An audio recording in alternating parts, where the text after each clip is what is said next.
Ini dia kronologi asli KKN di Desa Penari. Hah, kok bisa? Ini tuh juga udah ada filmnya yang baru rilis kemarin. Dan semua kejadian ini tuh aslinya terjadi di tahun 2009. Dan yang ikutan KKN di sini itu ada 6 orang. Nah, narasumber dari semua cerita ini tuh adalah salah satu orang dari ke-6 orang tersebut, yang bernama Nur. Nah, selain Nur, ada satu orang lagi juga bernama Widya. Dan cerita ini pertama kali viral di Twitter. Tempat KKN Desa Penari ini katanya berada di Jawa Timur, yang tempatnya itu berawalan B. Mereka ini perginya berenam, ada Widya, Nur, Ayu, Bima, Anton, sama Wahyu. Dan mereka berenam ini semuanya temenan, gak ada yang pacaran. Yang menemukan Desa Penari ini sebenarnya adalah Widya. Karena dia itu merasa Desa Penari ini cocok, karena dia itu masih asri banget, jadi mereka tuh bisa melakukan banyak proyek. Fast forward ke hari H mereka sampai. Jadi karena Desa Penari ini terpencil, jadi mereka tuh harus berhenti dulu pakai mobil di kota. Terus mereka harus pindah ke motor untuk masuk ke desa tersebut. Dan waktu mereka tuh naik motor mau masuk ke Desa Penari di tengah-tengah hutan, Nur itu tiba-tiba ngeliat seorang wanita cantik sedang menari di atas batu. Tatapan matanya tuh tajam banget dan dia itu cantik banget. Cewek ini tuh katanya melihat dan tersenyum kepada Nur. Dan waktu Nur ngeliat lagi, cewek itu udah gak ada. Mereka pun akhirnya sampai ke rumah Pak Prabu, sang kepala desa. Pak Prabu ini bilang kalian tuh kayaknya gak bisa deh ngelakuin KKN di sini. Dan setelah tektokan, akhirnya Pak Prabu pun setuju untuk mereka melakukan KKN di sana. Dan waktu mereka tuh keliling-keliling desa, Nur itu sempat melihat sebuah batu yang ditutupi kain dan bawahnya itu sengaja diletakkan sesajen. Dan di atas batu itu Nur melihat sebuah sosok hitam dengan mata picing, merah menyala. Sekujur badannya ditutupi rambut dan ada tanduk kerbaunya. Melihat hal itu Nur itu langsung bilang ke Ayu, ayo kita balik aja. Terus Nur ini juga melihat sebuah makam yang dikelilingi pohon beringin dan juga sesajen. Dari situ Nur ini langsung merasa gak enak badan dan dia itu minta izin untuk balik ke tempat penginapannya. Pak Prabu ini juga sempat memperkenalkan tapak tilas yang dilengkapi dengan kain merah dan juga janur kuning sebagai batas mereka. Jadi mereka tuh sama sekali nggak boleh lewat ke tapak tilas itu. Sampai akhirnya pada malam hari, Nur, Ayu, Widya ini tidur satu kamar beralaskan tikar. Nur ini kemudian langsung merasakan ada nggak enak, dan tiba-tiba dia tuh melihat sebuah sosok bermata merah dari sudut kamar yang minim cahaya. Nur langsung kaget, nutup mukanya dan baca-baca doa. Namun tiap kali dia selesai membaca doa, suara kayu yang digebrak itu terus muncul. Setelah itu Widya pun ngajak Nur untuk mandi di sinden. Itu tuh kayak sebuah candi yang emang digunakan untuk mandi. Di sana Nur pun masuk untuk mandi duluan. Pas masuk di sana Nur itu langsung mencium bau amis kayak daging busuk. Dan waktu dia mandi, dia itu merasa kayak ada yang nyentuh badannya bersamaan dengan air yang mengalir. Setelah dia lihat, ternyata air dalam keningnya itu dipenuhi dengan rambut. Dan waktu Nur udah selesai mandi, dia itu waktu mau keluar, pintunya itu gak bisa dibuka. Dan dia melihat ada seorang sosok yang sangat besar sampai menyentuh langit-langit dari biliknya. Pada akhirnya pihak kampus dan pihak keluarga itu datang menjemput mereka. Dan Ayu ini lumpuh total, tapi dokter ini sama sekali nggak tahu alasannya kenapa. Sampai akhirnya Ayu meninggal 3 bulan setelah kejadian. Dan Bima juga meninggal dunia. Tapi malam sebelum dia meninggal dunia, dia sempat teriak ular-ular. Mau lebih detail tapi nggak cukup waktunya. Kalau kalian mau part 2-nya, komen di bawah. Gimana menurut kalian guys? Menurut kalian ini cerita kronologi asli KKN Desa Penari yang merenggut 2 nyawa. Hah, kok bisa? Part 2. Jadi setelah semua kejadian yang dialami Nur di dalam kamar mandi, akhirnya Nur ini memutuskan untuk pergi ke rumah kepala desa, yaitu Pak Prabu. Nah, waktu Nur itu sampai sana, Pak Prabu ini ternyata sedang duduk bersama satu orang kakek bernama Mbah Buyut. Di sana, Nur itu melihat ada 3 gelas kopi. Seakan-akan mereka itu tahu kalau misalnya Nur itu udah mau ke sana. Mbah Buyut pun kemudian bilang, ini kopi untuk kamu, Cahayu. Kemudian Nur ini ngejawab, maaf Mbah, saya nggak minum kopi. Kemudian dijawab lagi, sudah diminum dulu, pokoknya nggak baik menolak pemberian tuan rumah. Kemudian Nur pun meminum kopinya. Aneh, karena kopi itu terasa manis. Dan ada harum aroma melati. Dan sama sekali nggak ada ampasnya.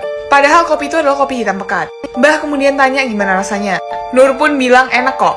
Nur pun kemudian bertanya, saya sebenarnya ingin bertanya kepada Pak Prabu kenapa saya itu diikuti oleh sebuah makhluk besar. Apakah saya ada berbuat salah di sini? Kalau misalnya ada perbuatan saya yang menyinggung, tolong dimaafkan. Mbah pun bilang alasan kamu diikuti itu karena kamu membawa sesuatu dari luar. Dan ternyata Nur ini itu ada yang ngejaga. Katanya Nur ini punya guardian yang ngejaga dia. Nur pun sama sekali nggak ngerti dengan perkataan itu, dan dia itu disuruh balik lagi besok. Setelah itu Nur itu balik lagi ke penginapannya. Malam itu dia itu mimpi. Dalam mimpi itu dia itu melihat Widya memeluk ular, seakan-akan ular itu adalah peliharaannya. Dan saat mimpi itu Nur itu tiba-tiba kebangun karena ada suara yang berisik banget dari luar rumahnya. Nur pun langsung sontak tanya ke Wahyu, kenapa sih ini rame banget? Dan Wahyu itu bilang Widya itu lagi nari di tengah-tengah kegelapan, dan Widya ini nari sendirian. Dan Nur itu langsung mikir, ini tuh pasti ada hubungannya sama mimpi yang baru aja dia mimpiin. Tapi dari sudut pandang Widya itu terbangun di tengah-tengah tidurnya, dan dia itu ngeliat Nur keluar dari rumah. Terdengar suara gamelan, dan Nur itu lagi nari mengikuti suara gamelan itu. Dan waktu dia itu ngeliat Nur lagi nari, sama Widya itu didatengin. Dan tiba-tiba sosok Nur ini berubah menjadi sosok yang sangat seram. Dan setelah dia itu menemukan sosok seram itu, dia itu dibangunin. Dan ternyata dialah yang lagi nari di tengah kegelapan sendirian. Nah, besoknya Nur itu datang lagi ke Mbah Buyut. Malam itu Nur ini dibawa sama Pak Prabu dan Mbah Buyut ke sebuah batu di mana dia itu sempat ngelihat sosok genderuwo. Di sana Pak Prabu ini menggorok ayam dan menyiramkan darah ayam itu ke batu itu. Kemudian dia itu bertanya kepada Nur, "Kamu percaya nggak di hutan ini tuh ada desa yang bernama Desa Halus?" Dan Nur pun mengaku kalau misalnya dia itu percaya. Oke, kalau gitu sebentar lagi kamu akan melihat salah satu dari ratusan ribu penghuni halus Desa Halus. Gak lama kemudian muncullah sebuah sosok yang hitam dan gede, rambutnya itu sekujur badan, matanya merah, dia itu sedang menjilati darah ayam yang tadi itu dikucurkan ke batu. Dan ternyata yang ngejaga Nur itu bernama Mbah Dok. Dan Mbah Dok ini nggak terima sama penghuni Desa Halus. Makanya Nur ini dikejar-kejar terus. Tapi Pak Prabu ini bilang Nur sama Mbah Dok ini nggak bisa dipisah. Karena mereka sudah nyatu dalam satu jiwa. Karena kalau dipisahin Nur bisa mati.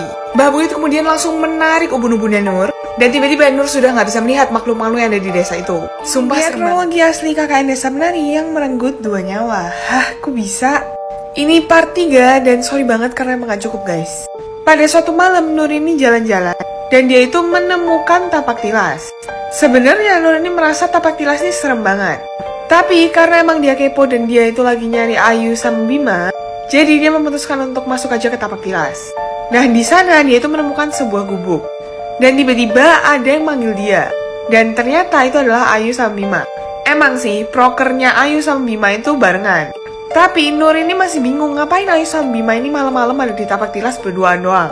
Dan ternyata di sana Bima sama Wahyu itu habis melakukan hubungan badan di dalam sebuah kolam di dalam gubuk itu.